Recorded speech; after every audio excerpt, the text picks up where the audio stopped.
Welcome back to Quits Gaming. My name is Silvermord, and we are continuing with our soft reading ASMR of Chain Letters. So let's continue. The morning slowly showed up, while I've been constantly turning my head to my computer and then to my closet. I didn't know which scared me more.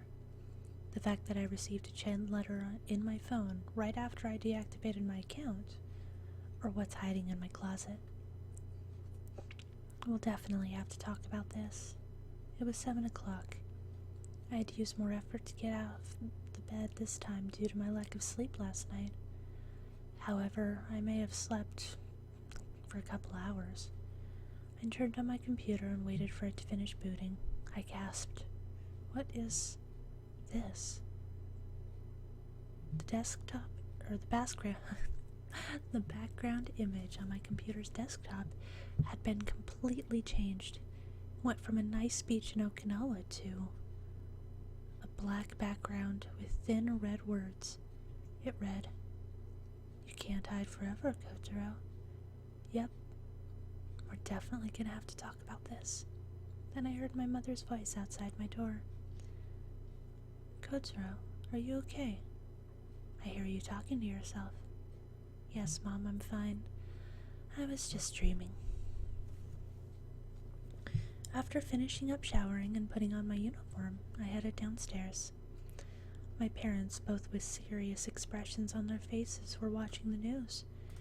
It was about a girl from my school who was found dead this morning in her room. Thoughts began running through my head again. What do I do?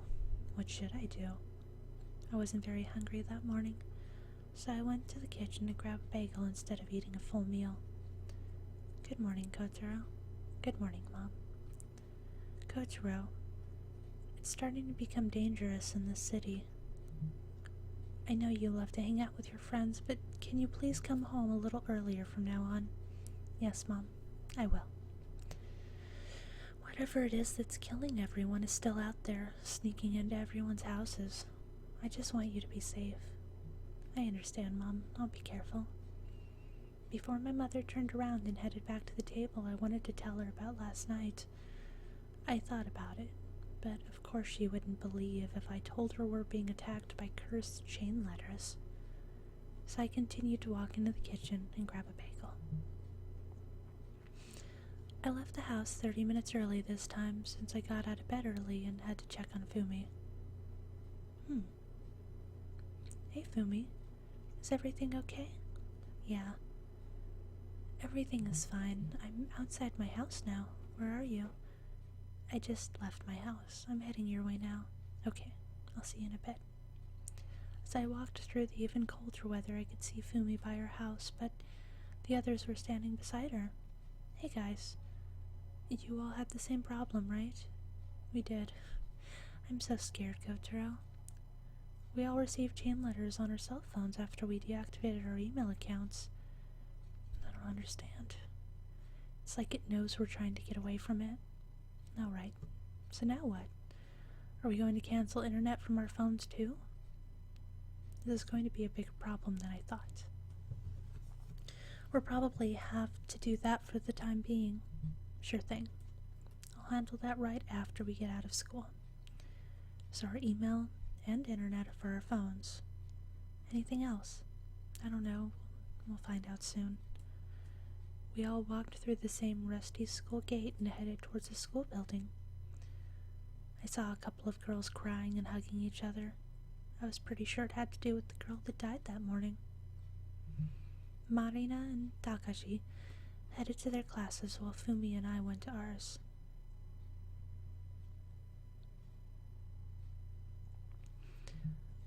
"Alright, class, that's enough work for today.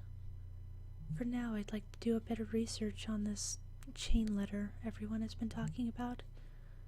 I know it's ridiculous. Chain letters shouldn't exist, but I don't want to lose any more students. Now, I'm not very sure where to begin with this, but I'll do my best. I'll help. And I'll help too. My best friend died because of this. I'll volunteer to help too. Okay, students, let's do some research. Let me know if you find anything." Your next teachers will be doing this as well. It was lunchtime. The gang and I sat at the usual round table at the corner of the cafeteria. My teacher has been acting weird this morning. He made us sit still and be quiet while he did his research on serial killers. Really? Almost my whole class volunteered to help the teacher do research on chain letters. Fumi and I did nothing. You guys are lucky. My class just continued working. Honestly, I'm not having a fun time with... I don't usually get a text this early. Kotaro, it could be a chain letter. Check it. I'm looking. I took the small phone out of my pocket and checked it. Oh, okay. It's not a chain letter? Nah, it's just a newsletter. No big deal. That scared me for a bit. I wonder if turning a phone off completely will elude chain letters. That's probably not a good idea. Once you receive a chain letter, it will remain in your inbox, unless it's only activated once you open it. Shall we be the first to find out? I don't know how we'll be able to tell if opening it initiates the curse. How about... Never mind. Deleting it isn't a good idea either, since you can't send it away once it's gone. Well, we're running out of time again. Want to come to my house after school and talk about it? My mother won't mind. Sure thing. I'm free. Let's go. For the remainder of our once enjoyable lunchtime, we just stayed quiet and ate our food. Many students were in class doing some research on anything that might link unexplained deaths. Some students were even looking up paranormal phenomena and black magic. Our math teacher was just sitting behind his desk. These guys are really focused. Look at them. I know. Really, I don't even know where to start. Me either. Just... wow. Really, anything can be linked to this. Who knows? Maybe all the chain letters are controlled by a self-aware artificial intelligence that see all humans as a threat. What? You and your big imaginations, Kotaro. While the class was working, Mr. Kobayashi suddenly entered the class, as if he was in a rush. He walked over to our math teacher and whispered to him. The class grew very quiet and watched. Well, this doesn't look too good. Nothing has been looking good for these past couple days. Mr. Kobayashi stood in front of the class. Class, one of my students reported that he found a site regarding cursed chain letters. Apparently, rumor has it that you'll be killed the night you deactivated your cell phone.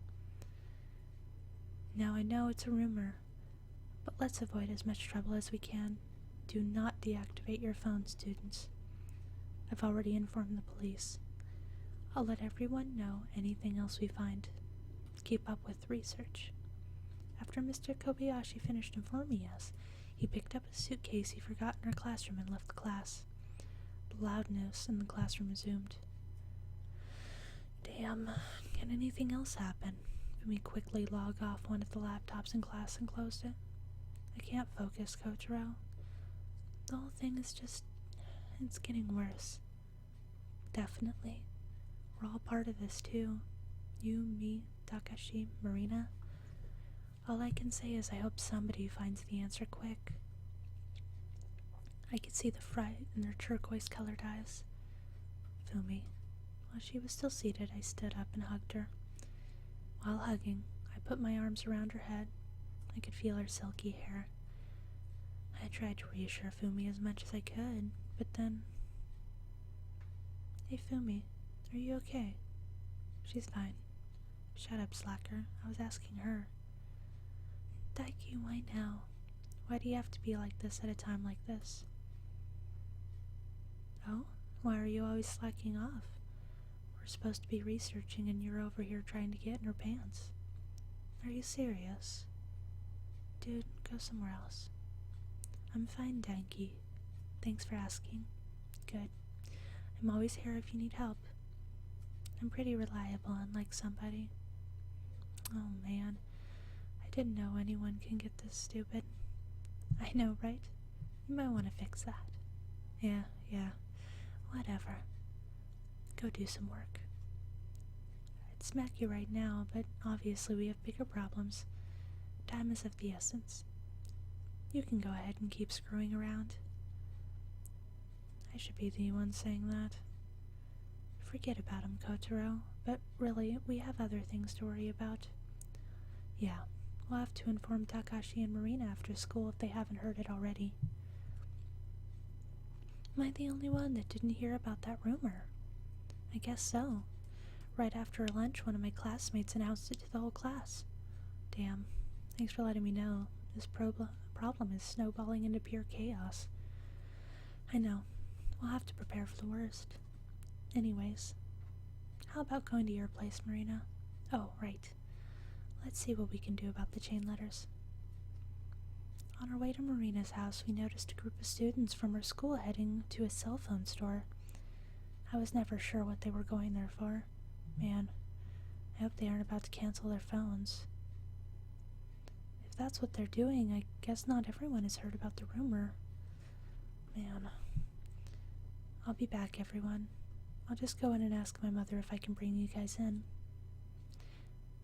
After Marina walked in, there was a moment of silence. Takashi was on his phone and Fumi was just staring at the door with her hands over her mouth. She was probably thinking about something. Are you guys okay? Fumi just nodded her head with her eyes still fixated on Marina's door. I'm good. Just going through my phone looking for the block option. I wonder if the chain letters will still attack us if we block it. Probably not, but wouldn't that mean you'll have to block everybody? We can just contact each other another way, at least until this whole mess is fixed. I wonder when that day will be here. Yeah, bro. Ugh.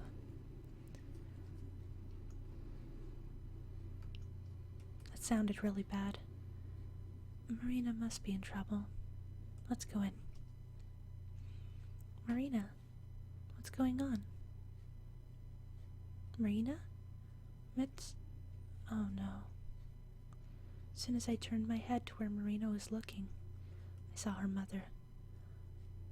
She was lying there on the floor, covered in blood.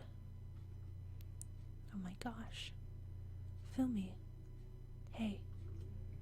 Fumi was about to pass out, but I caught her before she fell. Mom, please, Mom. No. Marina, let me check her pulse. She may still be alive. While Fumi was trying to comfort me, Marina, Takashi was on the phone calling in an ambulance. I checked Miss Kowalski's neck for her pulse. She's alive. We can still save her. I called the ambulance. The police should be on their way too. Marina was by her mother sobbing. Takashi walked around the room aimlessly. Kotaro, what's up? Takashi, still looking at me, pointed at the computer monitor. Before I even checked the monitor, I already knew what the deal was. I walked towards the computer, and there it was, those dreaded red letters. If this message isn't sent within 5 minutes, a demon will kill you. I don't really feel like looking around the house for that demon. A demon, The friends and I waited outside the emergency room while Marina's mother was inside. Never had I thought that we were going to be in this much trouble. Here we were, sitting down, waiting to hear how Miss Kowalski was doing. Marina. Yes, sir. Marina got up from where we were sitting and walked to the doctor. Can you hear what he's saying? Not a word. I hope everything is okay. Her mother is still alive. Her mother is all she has. She doesn't have a father or siblings. That sucks. She doesn't deserve this. I can't imagine how much pain she's going through, all because of these evil letters. It's a shame the police didn't believe the chain letter on her computer. I'm not surprised. All they know is it's connected with the other recent attacks. They won't be able to help us with this one. Marina is coming back. My mother is going to be in a coma for a while due to massive blood loss from the stabbing. What am I going to do? I'm sorry, Marina. Mom. I'm going to be alone. This has to fucking end already. We should just get with the program like everyone else. Kotaro, what do you suggest? This is going to sound dumb. And like I said, I'm not really sure where to start. But I say let's go to the library tomorrow. We'll do some research like everyone else. Start anywhere. Look up anything. Sounds like a lot of work, but alright. Nothing I can think of. Oh, and I think we should reactivate our email accounts. We can't hide from this thing, so might as well turn it back on. I guess. We'll talk more about it over there too. Fumi? Will do. And guys, I decided I'm going to stay with Marina for now. I don't want her to be alone. I'll stay at her house for as long as I can stay there. That's really nice of you, Fumi. I love my friends, and I really think Marina needs me there. We'll be careful, okay? Let us know anything in our chat room. I will. Thanks, guys.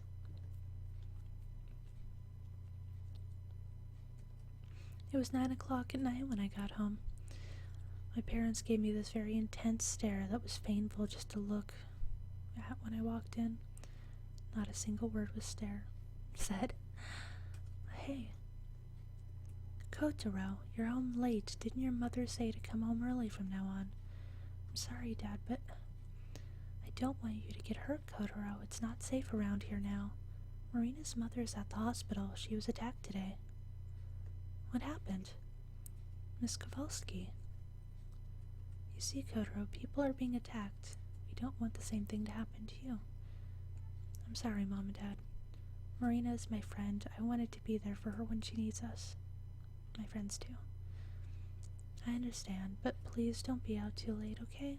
Things aren't looking too good here. I understand, Mom. Please forgive me. I forgive you. You must be hungry. Let me cook something. I am. Thanks, Mom. As soon as I headed up to my room, I felt like I needed to check on Marina and Fumi. I turned on my computer, and the dreaded red message was still saved as my background image on my desktop. Growing tired of seeing the red letters, I changed it immediately with a picture of a solar system. That's more like it.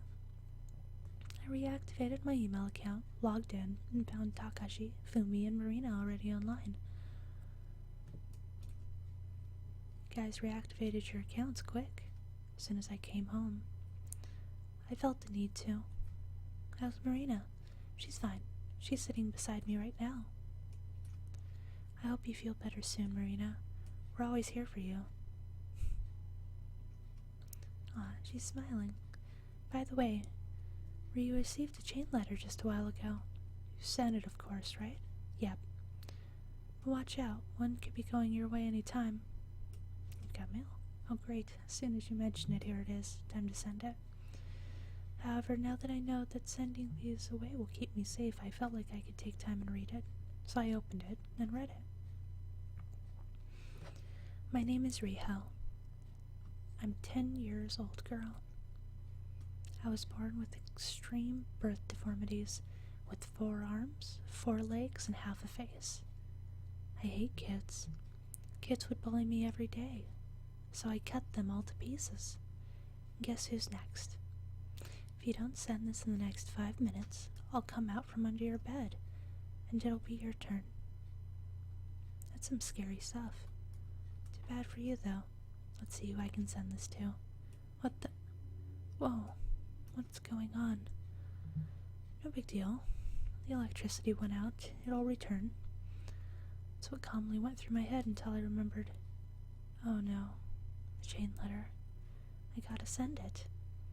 The power outage? Seriously? My father yelled from downstairs in the living room. I'll check it out. Oh, please make it in less than 5 minutes. No.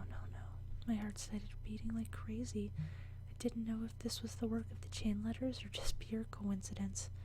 But I knew that if I didn't get the computer on soon, I'd be the next person on the news. Alright. Stay calm.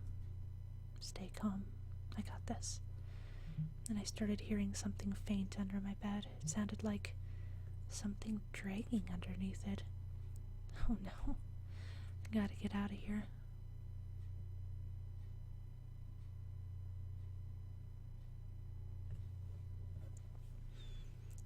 Well, you know, I had forgot to mention, or actually, I completely forgot that this was a demo. I thought that this was the full version, but I guess not. So, thank you so much for joining me on Quits Gaming. And if you can think of any other ones, I know Kotaro Shoujo is another good one for me to do a quiet reading on. But if you have any others that are similar to this that you think that would be good, then let me know. I'd love to do more readings for you. Thank you for joining me on Quits Gaming.